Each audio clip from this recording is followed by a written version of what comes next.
Piensa en los gigantes que dirigen nuestro mundo, los directores ejecutivos de imperios tecnológicos, los responsables políticos que están moldeando tu futuro, los líderes institucionales que tienen las llaves del poder global. Crees que los conoces, crees que son simplemente baby boomers, pero estás equivocado. En lo profundo del tejido de la historia moderna hay un fantasma, una generación tan masiva como influyente, y sin embargo la historia casi nunca ha pronunciado su nombre. Si naciste entre 1954 y 1965, sabes exactamente de lo que estoy hablando, ¿no?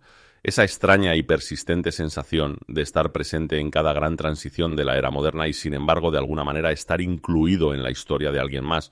No estás en los márgenes, eres el núcleo operativo del siglo XXI. Pero culturalmente sigues siendo invisible. Durante décadas fuiste mal clasificado, agrupado dentro de la enorme categoría de los boomers, lo que hizo que tu trayectoria psicológica distintiva se difuminara y desapareciera.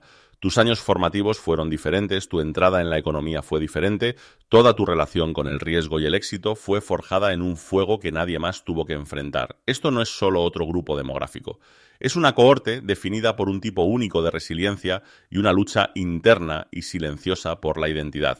Hoy, finalmente, levantamos el telón, detenemos el borrado. Bienvenido a la psicología no contada de la generación intermedia. Los llamamos Generación Jones.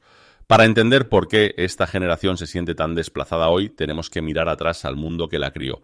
Imagina crecer dentro de una gran promesa cultural. A finales de los años 50 y principios de los 60, el aire se sentía cargado de un tipo específico de certeza. Como niños, la generación Jones veía los mismos programas de televisión y escuchaba las mismas orientaciones que sus hermanos mayores boomers. El mensaje estaba en todas partes, desde las mesas de cocina suburbanas hasta los salones de actos escolares. Trabaja duro, sé responsable, sigue las reglas y una vida estable y próspera llegará tan naturalmente como la propia adultez. Para ellos, el futuro no era un misterio que resolver, era un destino ya preparado. Absorbieron un guión social que era completamente claro, veían la movilidad ascendente no como una excepción, sino como la norma. Su base psicológica se construyó sobre una continuidad anticipada, la suposición profundamente arraigada de que el mundo simplemente seguiría expandiéndose para incluirlos cuando llegara su turno. No fueron criados para ser guerreros o rebeldes, fueron criados para ser los herederos del sueño americano de la posguerra.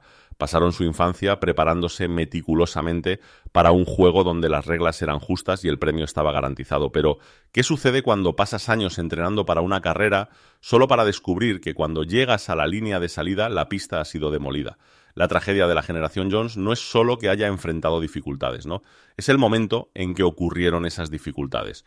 Justo cuando alcanzaron el umbral de la independencia, ese momento crítico a finales de la adolescencia y principios de los 20, cuando tu identidad y la dirección de tu vida comienzan a consolidarse, el mundo que les habían prometido simplemente desapareció. La expansión que había definido su infancia se detuvo repentinamente, ¿no? La atmósfera cultural cambió casi de la noche a la mañana, de la confianza a una profunda incertidumbre. La confianza política se fracturó, la estabilidad económica se debilitó y la trayectoria limpia y predecible que habían interiorizado como niños ya no coincidía con la realidad que se vieron obligados a habitar. Los psicólogos llaman a esto violación de expectativas, ¿no? Pero para la generación Jones no fue solo una decepción. Fue una ruptura estructural del alma. Piénsalo de esta manera.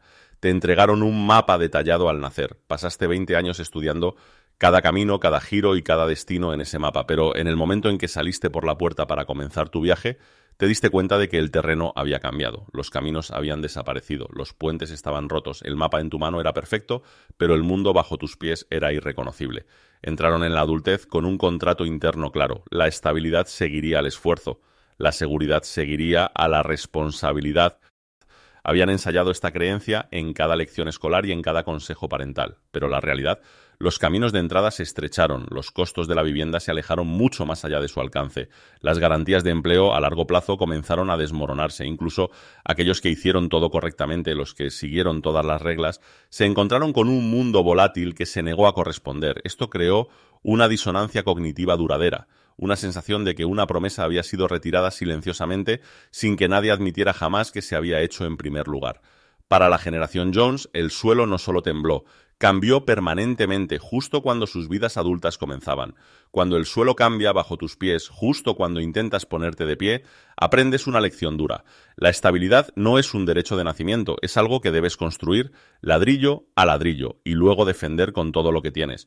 Esta realización dio origen a una orientación psicológica única, cinismo práctico, a diferencia de los boomers mayores que a menudo se movían por el mundo con un sentido de optimismo general, y a diferencia de la generación X, que llegó más tarde para encontrar las instituciones ya rotas, la generación Jones se encuentra atrapada entre ambos. No abandonaron el sueño de la estabilidad, ya lo habían interiorizado demasiado profundamente, pero aprendieron a través de una experiencia temprana amarga que el sistema no los encontraría a mitad de camino.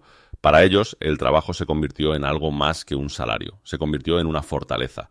Persiguieron títulos, credibilidad profesional y roles institucionales con una intensidad silenciosa y sostenida. Pero observa más de cerca esa ambición. No es llamativa ni impulsada por una sed de fama, está impulsada por la necesidad de protección. En su mente, cada ascenso, cada certificación y cada año de lealtad a una organización es una capa de armadura. El éxito es la única prueba de que no han caído en la precariedad que presenciaron en su juventud. Por eso suelen ser las personas más diligentes en la sala, ¿no? Su fiabilidad y resistencia durante las reestructuraciones corporativas no son solo cuestión de ética laboral, son estabilizadores psicológicos. Debajo del traje y del rendimiento constante yace una vigilancia sutil y persistente. Recuerdan cuando el mundo retiró su promesa y han pasado toda su carrera asegurándose de ser demasiado indispensables como para ser descartados nuevamente. Para la generación Jones, el logro nunca fue solo avanzar, fue asegurarse de nunca, jamás retroceder.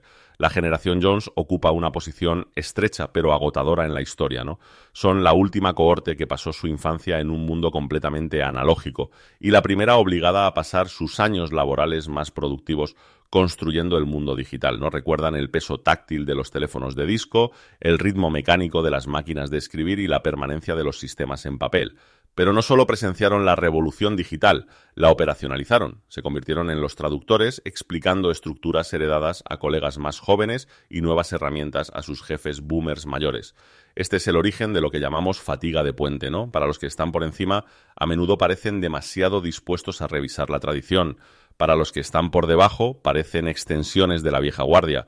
Se mueven con fluidez entre ambos mundos y, sin embargo, rara vez sienten un verdadero sentido de pertenencia en ninguno, ¿no? Son el eslabón que mantiene unida la cadena, pero el eslabón en sí rara vez es el centro de atención, ¿no? Este rol de estabilizador silencioso se extiende a sus vidas más íntimas, ¿no? Para la generación Jones, la intimidad fue recalibrada por la volatilidad de los años 70 y 80.